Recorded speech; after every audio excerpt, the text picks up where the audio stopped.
Good morning student. आज हम लोग हॉस्पिटल एंड क्लिनिकल फार्मेसी में जो हम लोगों ने पिछले लेक्चर जो स्टार्ट किया था क्लिनिकल फार्मेसी जो लेसन लिया चैप्टर मैंने शुरू किया था उसका मैं आप लोगों को डेफिनेशन का पार्ट और ऑब्जेक्टिव का पार्ट पढ़ा चुकी हूँ। आज उसमें हम आगे बढ़ने वाले हैं और हम लेने वाले हैं फंक्शंस ऑफ क्लिनिकल फार्मेसी, या ये क्वेश्चन इस तरीके से भी पूछ सकते हैं कि फंक्शंस ऑफ क्लिनिकल फार्मासिस्ट। ठीक है, तो आप लोगों को वही लिखना है जो अभी मैं पढ़ा दूँ। ठीक है, तो इसमें 9 फंक्शंस है। इसका तो हमको थ्योरी भी पढ़ना है और इसका ही इसी फंक्शन का एक डायग्रामेटिक भी आता है जो 2 नंबर के लिए आता है, तो वो हम नेक्स्ट लेक्चर में लेने वाले हैं। आज हम लोग क्या पढ़ेंगे?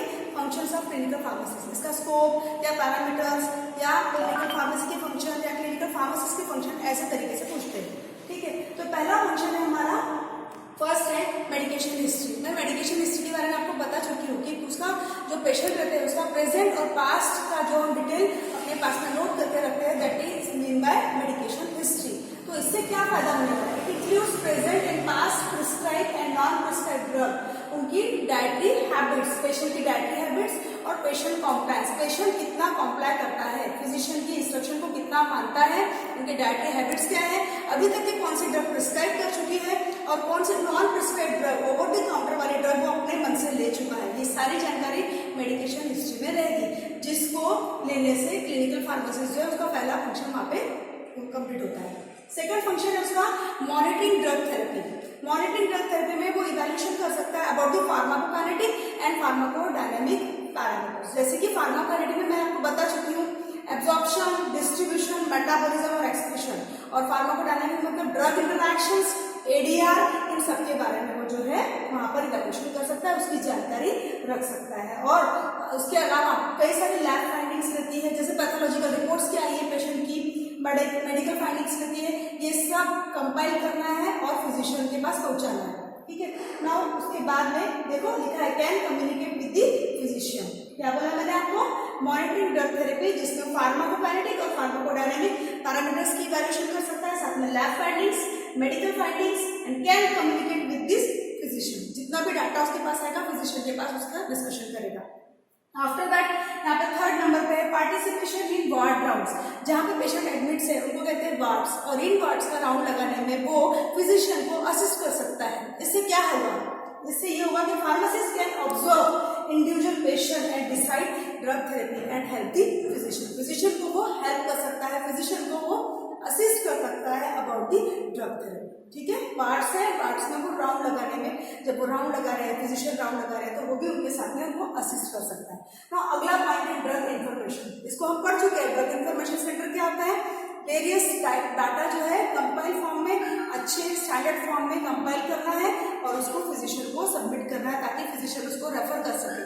ठीक है, now clinical pharmacist establish DIC. DIC का मतलब होता है drug information centre for utilization. वो डाटा बनाएंगे, डाटा तैयार करेंगे, ड्रग इन्फॉर्मेशन सेंटर एस्टैब्लिश करेंगे and that data will be sent to physician when they required. जब भी उनको जरूरत रहेगी फिजिशियन को, तो ये डाटा फिजिशियन के द्वारा इस्तेमाल किया जाएगा। ये डीआईसी को बनाया किसने है? फार्मासिस्ट ने। कौन से फार्मासिस्ट? Clinical pharmacist. और किसके लिए यूज हो रहा है? फिजिशियन। फिजिशियन किसके लिए यूज कर रहा है? पेशेंट के लिए। समझ में आ गया? तो ये भी उनका एक अलग फंक्शन होगा कि ड्रग इन्फॉर्मेशन सेंटर को एस्टैब्लिश करेगा। नाउ नेक्स्ट है 5th नंबर पे पेशेंट काउंसलिंग। पेशेंट काउंसलिंग का मतलब मैं आपको इससे पहले ही बता चुकी हूँ, एडवाइस कर सकता है क्लिनिकल फार्मासिस्ट, एडवाइस कर सकता है, गाइड कर सकता है about the drug therapy.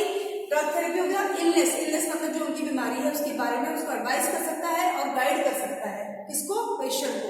Which helps in health promotion and disease prevention. Disease prevention और हेल्थ प्रमोशन में मदद कर सकते हैं। समझ में आ गया ना? अगर पेशेंट को गाइडेंस मिलता है क्लिनिकल फार्मासिस्ट की तरफ से तो हेल्थ प्रमोट हो जाएगी और डिजीज प्रिवेंट हो जाएगी। ये उसका हुआ नेक्स्ट फंक्शन। क्या फंक्शन देखा हमने? Patient counselling. और नेक्स्ट 6 नंबर का participation in new drug discovery. अगर बहुत बड़ा हॉस्पिटल है, रिसर्चेस हो रहे हैं, इन दैट केस वहाँ पे बहुत सारे फिजिशियन रिसर्च वर्क में इन्वॉल्व है, तो वहाँ पर वो रिसर्च में उनकी हेल्प कर सकता है, उनको असिस्ट कर सकता है। जो भी डाटा है उसको कंपाइल करना, उसको डाटा कंपाइल करने के बाद एनालाइज करने में और उसके बाद में मेंटेन करके डीआईसी तक कंप्लीट करने में वो मदद कर सकता है। कौन? Clinical pharmacist. हमने देख लिया participation in new drug discovery, जिसको शॉर्ट में एनडीडी भी बोलते हैं। सीपी का मतलब है क्लिनिकल फार्मासिस्ट। ठीक है, वो क्या करेगा? फिजिशियन को असिस्ट करेगा। असिस्ट किसमें करेगा? देखो, डाटा कंपाइल करने में, एनालाइज करने में और मेंटेन मेंटेन करके रखेंगे। इससे क्या होगा, DIC बन जाएगा। DIC मतलब ड्रग इंफॉर्मेशन सेंटर, जो कि फाइनली फिजिशियन द्वारा ही यूज किए जाने वाला है। ना अगला हम देख रहे हैं 7 नंबर पे है ADR मैनेजमेंट। ADR मैनेजमेंट में हम लोगों ने पढ़ा था कि role of pharmacist in drug safety. वहां पर वो क्या करेगा, ADR जो भी रिपोर्ट हो रहे हैं उनकी रिपोर्ट तैयार करेगा। रिपोर्ट तैयार करने के बाद में वो जो रिपोर्ट है वो बनाकर कंपाइल करके फिजिशियन को PTC कमेटी को देगा, और PTC कमेटी फाइनल किसको देती है, वो देती है FDA को, और फिर इस तरीके से पर्टिकुलर ड्रग के ADR रिपोर्ट किए जाते हैं। तो ये हुआ उसका फंक्शन। ADR मैनेजमेंट में उसका कैसा रोल है। ना 8 नंबर पे एजुकेशनल प्रोग्राम। कई सारे एजुकेशनल प्रोग्राम जो है वो वहां पर ऑर्गेनाइज किए जाएंगे। एजुकेशनल प्रोग्राम में क्या होगा, फार्मासिस्ट और पैरामेडिकल स्टाफ, जूनियर फार्मासिस्ट है, पैरामेडिकल स्टाफ है, नर्सेस है, वो सब क्या होंगे, एजुकेट होंगे। कई सारे, जैसे भी कोरोना है, कोरोना के बारे में लोगों को अवेयरनेस करना है, एजुकेशन प्रोग्राम के जरिए हम उनको अवेयरनेस कर सकते हैं। पोलियो का अवेयरनेस प्रोग्राम था, TB का अवेयरनेस प्रोग्राम था। इस तरीके से हम सेफ और रैशनल यूज ऑफ ड्रग के बारे में बता सकते हैं। 9 नंबर पे है टेलरिंग ड्रग थेरेपी। टेलरिंग का मतलब होता है उसको बराबर से एडजस्ट करना। ना अभी tailoring drug therapy, after dispensing of physician the clinical pharmacist can formulate और tailor the drug therapy as per the need of patient. इसका मीनिंग समझ लेंगे, एग्जाम्पल के तौर पर बता रही हूँ। जैसे पेशेंट को डॉक्टर ने वहां पर पेन किलर लिख के दिए हैं, लेकिन पेन किलर ऐसा नहीं है कि पूरे टाइम लेना है, लेकिन वो कब लेना पड़ता है, जब दर्द है। जब बुखार की दवाई कब देते हैं, जब बुखार आ रहा हो। डॉक्टर बोलते हैं ना, जब बुखार आएगी तब लेना, नहीं आ रहा है तो नहीं लेना है। तो ये चीज किसको बताना है, क्लिनिकल फार्मासिस्ट को। इसको कहते हैं टेलरिंग, मतलब व्हेन नीड, जब जरूरत है तभी लो, अदरवाइज मत लो। तो इसको भी हम कहते हैं टेलरिंग ड्रग थेरेपी। फिजिशियन ने डायग्नोज कर लिया, फिजिशियन ने अपना काम कर लिया, लेकिन प्रिस्क्रिप्शन लिखने के बाद क्या सारी दवाइयाँ लेनी है क्या। एक एग्जाम्पल के तौर पर अभी मैंने आपको बताया कि कैसे एडजस्टमेंट करने हैं। तो ये एडजस्टमेंट फार्मासिस्ट अपने लेवल पे कर सकता है। तो आज हम लोगों ने क्या देख लिया, क्लिनिकल फार्मासिस्ट के पूरे फंक्शन देख लिए हम लोगों ने।